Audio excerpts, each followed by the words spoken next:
কিনি ইনফৰমেশ্যন আহিছে second ইনফৰমেশ্যনটো immediately ওয়াইফৰ তাত যাব লাগে ওয়াইফ আমাৰ লগত আছে এতিয়ালৈকে ওয়াইফে একনলেজ কৰা নাই যে সেকেন্ড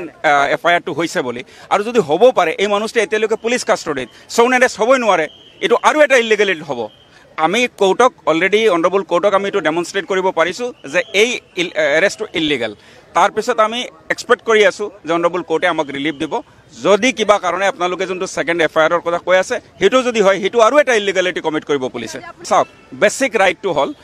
এটো হল বেয়াৰ মিনিমাম যে এজন মানুহক আপুনি উঠাই আনিছে কেছটো ইমিডিয়েটলি ৰেজিষ্টাৰ কৰিব লাগে ৰেজিষ্টাৰ কৰাৰ লগে লগে ফ্যামিলি মেম্বাৰক আপুনি নোটিছ দিব লাগে ফ্যামিলি মেম্বাৰ মোৰ লগত আছিল 9 from 1 o'clock till 12:30 আমি আছিল 12:35 ক আমাক ওয়াইফক তেখেতে নোটিছটো দিছে তাৰ আগত কোনবা মানুহক তেখেতক যাব দিয়া নাই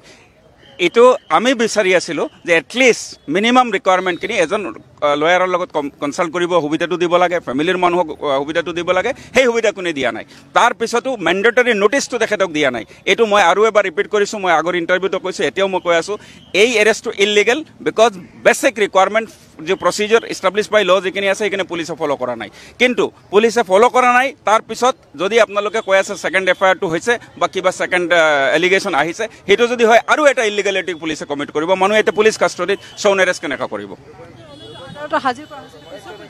এতিয়া আমি এক্সপেক্ট কৰি আছো যে দিলৱাৰ হুছেইনৰ ফেভাৰত অৰ্ডাৰটো আমি যিখিনি কোৰ্টত পাৰসুৱেট কৰিব পাৰিছো আৰু আমি যিখিনি গম পাইছো যে তেখেতে ডকুমেণ্টখিনি চাব আৰু আমি এক্সপেক্ট কৰি আছো যে আমাৰ ফেভাৰত দিলৱাৰ হুছেইনক ৰিলিজ অৰ্ডাৰটো পাম কিবা কাৰণে আপোনালোকে কৈ আছে কি হ'ব প্ৰসিডিউৰ কিনি 4:30 লৈকে আপোনালোকে ৰখক তাৰ পিছত আপোনালোকক আমি নেক্সট আপডেট দিব পাৰিম আৰু কে জিম্মাত বিচাৰিছে সেই ৰেকৰ্ডখিনি আমি চাব লাগিব ৰেকৰ্ড 3 দিনত আৰু 5 দিনৰ ডকুমেণ্টখিনি আমি ৰেকৰ্ডখিনি চোৱা নাই কিন্তু যদিও কাষ্টডি বিচাৰিছে কিন্তু গ্ৰাউণ্ড অফ এৰেষ্টখিনি যদি আপোনালোকে ভালকে পঢ়ে আপুনি চাব যে অলমোষ্ট ইনভেষ্টিগেশ্যনটো কমপ্লিট বুলি এটা কনক্লুজনত আহি গৈছে দেন কাষ্টডি বিচাৰাৰ কুৱেশ্যনই নাহে যদি ইনভেষ্টিগেশ্যন কমপ্লিট হৈ গৈছে what is the necessity of further custody আৰু কাষ্টডিৰ কুৱেশ্যনটো তেতিয়া আহিব যেতিয়া আপুনি এস্টাবলিশ কৰিব যোনটো এৰেষ্ট কৰিছে সেইটো আপুনি লফুলি কৰিছে আমি এটো ডেমনস্ট্ৰেট কৰিছো অনাৰেবল কোৰ্টৰ বিপৰত যে এটো ইলিগেল এৰেষ্ট কিনি ইনফৰমেশ্যন আহিছে সেকেন্ড ইনফৰমেশ্যনটো ইমিডিয়েটলি ওয়াইফৰ তাত যাব লাগে ওয়াইফ আমাৰ লগত আছে এতিয়ালৈকে ওয়াইফে একনলেজ কৰা নাই যে সেকেন্ড এফআইআৰটো হৈছে বুলি আৰু যদি হ'ব পাৰে এই মানুহটো এতিয়ালৈকে পুলিচ কাষ্টডিত সৌন এৰেষ্ট হ'বই নোৱাৰে এটো আৰু এটা ইলিগেলিটি হ'ব আমি কোৰ্টক অলৰেডি অনাৰেবল কোৰ্টক আমি এটো ডেমনস্ট্ৰেট কৰিব পাৰিছো যে এই এৰেষ্টটো ইলিগেল তাৰ পিছত আমি এক্সপেক্ট কৰি আছো যে অনাৰেবল কোৰ্টে আমাক ৰিলিফ দিব যদি কিবা কাৰণে আপোনালোকে যোনটো সেকেন্ড এফআইআৰৰ কথা কৈ আছে হেতু যদি হয় হেতু আৰু এটা ইলিগেলিটি কমিট কৰিব পুলিচে চাওক বেসিক ৰাইট টু হল এটো হল বেয়াৰ মিনিমাম যে এজন মানুহক আপুনি উঠাই আনিছে কেছটো ইমিডিয়েটলি ৰেজিষ্টাৰ কৰিব লাগে ৰেজিষ্টাৰ কৰাৰ লগে লগে ফ্যামিলি মেম্বাৰক আপুনি নোটিছ দিব লাগে ফ্যামিলি মেম্বাৰ মোৰ লগত আছিল 9 from 1 o'clock till 12:30 আমি আছিল 12:35 ক আমাক ওয়াইফক তেখেতে নোটিছটো দিছে তাৰ আগত কোনবা মানুহক তেখেতক যাব দিয়া নাই এটো আমি বিচাৰি আছিল যে এটলিষ্ট মিনিমাম ৰিকোয়াৰমেন্ট কিনি এজন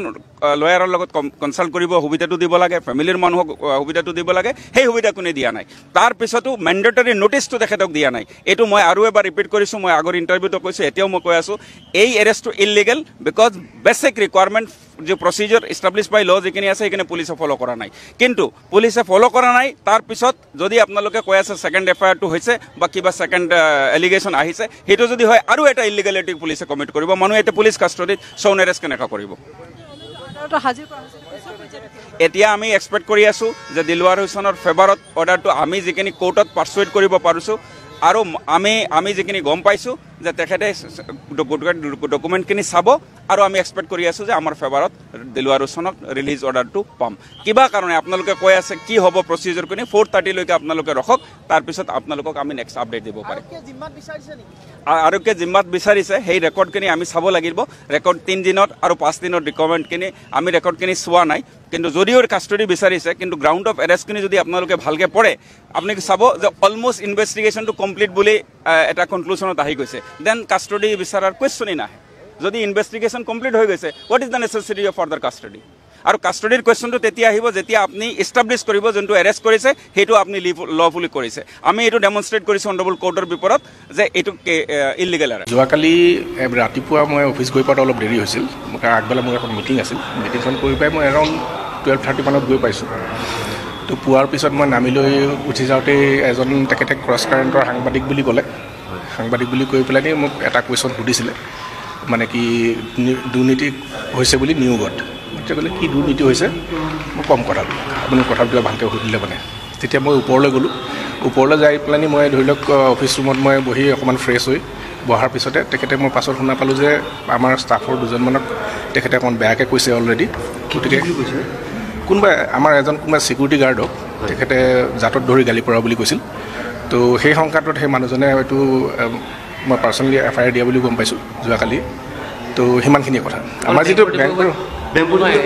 বেংকৰ তৰফৰ পৰা বেংকত যিটো এটা পৰিস্থিতিৰ সৃষ্টি হ'ল মানে অবাঞ্ছনীয় পৰিস্থিতি আমাৰ ধৰি লওক তলত গুৱাহাটী ব্ৰাঞ্চটো আছে গুৱাহাটী ব্ৰাঞ্চে কেছ ডিল কৰে গতিকে আমাৰ বহু কাষ্টমাৰ ধৰি লওক ওপৰৰ পৰা তললৈ যাব নোৱাৰা হ'ল তলৰ পৰা ওপৰলৈ যাব নোৱাৰা হ'ল পাছত আমাক বহুতখিনি কাষ্টমাৰে সুধিছিলোঁ ইয়াতে ইভেন আপোনাৰ ছ'চাইটি মানুহক সুধিলে মানে গম পাব তেওঁলোক যোৱাকালি আহিছিলে এই প্ৰগ্ৰেমটোৰ কাৰণে তেওঁলোকে সোমাব নোৱাৰিলে গতিকে তেনেকুৱা এটা পৰিস্থিতিৰ সৃষ্টি হ'ল বেয়া পৰিস্থিতি হ'ল সেই পৰিস্থিতিৰ সংক্ৰান্তত বেয়া পৰিস্থিতিৰ কাৰণে যিহেতু তেখেতে এইখিনি কৰিছিলে তেখেতৰ ওপৰত বেংকৰ ফালৰ পৰা এটা কেছ দিয়া গৈছে আৰু এইটো মই যিমান দূৰ জানো এইটো বেলেগ হেৰি হয় আৰু এতিয়া কেছ দিয়া হৈছে তেওঁৰ ওপৰত নথিপত্ৰ পাৰ্চনেল কথা বেংকৰ নথিপত্ৰ চুৰ হোৱা বুলি এজাহাৰত উল্লেখ আছে আৰক্ষীয়ে যিখন দিছে য'ত এৰেষ্ট কৰিছে বেংকৰ নথিপত্ৰ কিবা চুৰ হৈছে নেকি চুৰ হৈছে বুলি একজেক্টলি কোৱা নাই সি ট্ৰাইড টু টেক এৱে বুলি কোৱা গৈছে যদি আপোনালোকে FIR এখন চাই ট্ৰাইড টু টেক এৱে গোটেই ফাইল চাইল টনাটনি কৰিছিলে যিটো MD ছেক্ৰেটেৰিয়েট আছিলে ছেক্ৰেটেৰিয়েটত তেনেকুৱা চেষ্টা কৰিছিলে ফাইল একজেক্টলি মই ছেক্ৰেটেৰিয়েটত মইতো ছেক্ৰেটেৰিয়েটত নবহোঁ মইতো MD চেম্বাৰতে বহোঁ ছেক্ৰেটেৰিয়েটে মোক কৈছে এখন মানুহজন আহি কাৰণ MD ছেক্ৰেটেৰিয়েটত আমাৰ গোটেই ডিপাৰ্টমেণ্টৰ ফাইলবিলাক আহে তাতে জমা হয় গতিকে তেখেতে সেইখিনি সময়তো মই যেতিয়া ক'লোঁ ফ্ৰেছ হৈ মই ৰুমত আছিলোঁ সেইখিনি সময়তো কিবা এটা লাগিছিল গতিকে সেই কথাটো তেখেতে চুৰ কৰা বুলি কৰা নাই কোৱা নাই ট্ৰাইড টু বুলি কোৱা গৈছে ট্ৰাইড টু টেক এৱে মাতি নোহোৱাটো তেনেকুৱা একো কথা নাছিল তেখেতে মোক কুৱেশ্যন সুধি গৈ আছিল মই যেতিয়া ষ্টেয়াৰ পিছত যেতিয়া ক'লে মই তলত কথা নাপাতো মই সেই ভিডিঅ'টো যিটো দিছে এইটো এডিট কৰি পেলাই দিছে মই আৰু তাৰ মাজতো বহুতখিনি কথা কৈছিলোঁ বহুতখিনি তেওঁলোকে দেখুওৱা নাই আজি আপোনালোকে দেখিছোঁ বেংকৰ সকলোৱে ক'লা বেজ পৰিধান কৰিছে কিহৰ কাৰণে এইটো কালি যিটো আমাৰ কাষ্টমাৰ ছাৰ্ভিচত যিটো এটা অবাঞ্ছনীয় পৰিৱেশৰ সৃষ্টি হ'ল অসম কোঅপাৰেটিভ এপেক্স বেংকে আজি আপোনালোকে মিটিংখনৰ পৰা গম পাইছে যিখন মিটিং আমি কৰিলোঁ ছ'চাইটিক মানে মাইক্ৰ' ATM দিয়া বিষয় লৈ পেলানি গতিকে আমি কাষ্টমাৰ ছাৰ্ভিচত ইমান বেয়াকৈ যোৱাকালি আমাৰ মানে কি হেৰি হ'ল হেম্পাৰ হ'ল সেই লৈ এই কথাটো আমি প্ৰতিবাদ সূত্ৰে সমূহ ষ্টাফে আমি ক'লা বেজ পৰিধান কৰিছোঁ আৰু লগতে আমি যিজন ষ্টাফক পাৰ্চনেলি তেখেতে কিবা গালি গালাজ কৰিলে কি নাম তেখেতৰ নাম গাৰ্জেনৰ কি নাম শিশুপাল গালি গালাজ কৰিছিল জাতটোত ধৰি কি তেনেকৈ বুলি কৈছে তেখেতে গতিকে তেখেতৰ পাৰ্চনেল কথাহে ধৰি লওক মোৰ সন্মুখতো তেখেতে গালি পৰা নাই সেইটো তেখেতে পাৰ্চনেলি কৰা কথা বেংকৰ কৰ্তৃপক্ষতো তেখেতসকলে পৰিয়াললোকে এটা এজাহাৰ দিছোঁ বুলি আমি গম পাইছোঁ মই এই সম্পৰ্কত অৱগত নহয়